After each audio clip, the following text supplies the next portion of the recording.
Okay, this is another example of operant conditioning live and in color.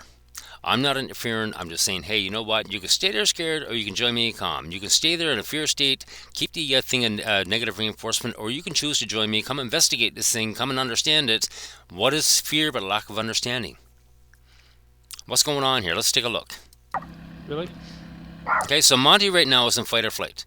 He's having that response. Something in the environment right now is punishing him. What is that thing? It's a tractor. As something brand new in the environment that he's never experienced before. So at that point right now, he's got to rationalize through it. He's got to process this thing. Is this thing worth being scared of or not? When human beings, when we meet something new in the environment, this is operant conditioning. At some point, you're going to meet something new and you're going to rationalize through it. We can do it very quickly. Is it worth being afraid of or not? Do I need to go fight or flight, or can I make it not a big deal? Okay? Right now, Monty's facing the same choice. Is this thing going to be a big deal for the rest of his life, or can I make it not a big deal? My job is quite simple. My job is to show him that I'm not scared of this thing. It's not a big deal to me. I'm going to go over and meet the thing. I'm not getting hurt by it. He can stand there scared or join me in calm. Come and meet the thing. Put it down. This is called learning through social cognition. I'm not using behaviorism here. I'm using psychology. Scary thing, eh? Come on, let's go see. Come on. And literally, it took me off guard. Like, this is the first time in years that Monty has actually reacted to something. He's normally fearless. But it's a good chance, it's a good opportunity to take you through what operant conditioning is. Let's go see. Okay, so I'm going to go see it.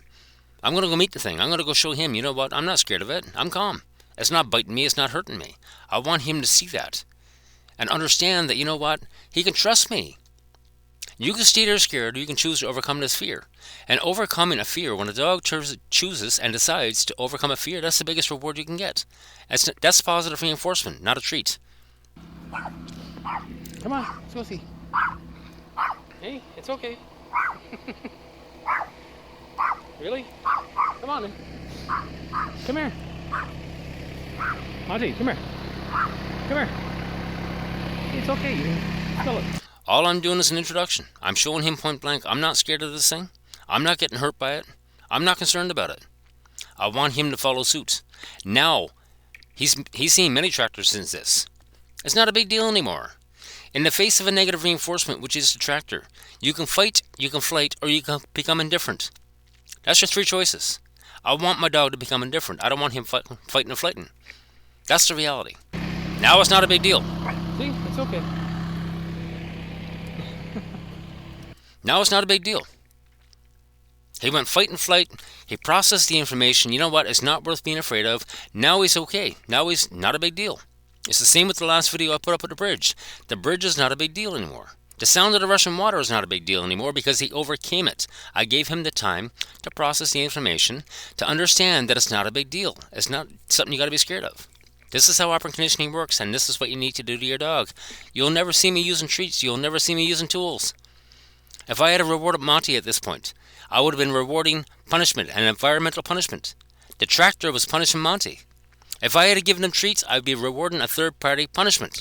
How is the dog supposed to process that? If I had to start layering on punishment, shocking him with a knee collar, dragging him on a prong collar to meet this thing, how is the dog supposed to process layering on punishment? Something in the environment is punishing my dog. Why would I apply more punishment? Stop and think about that, people.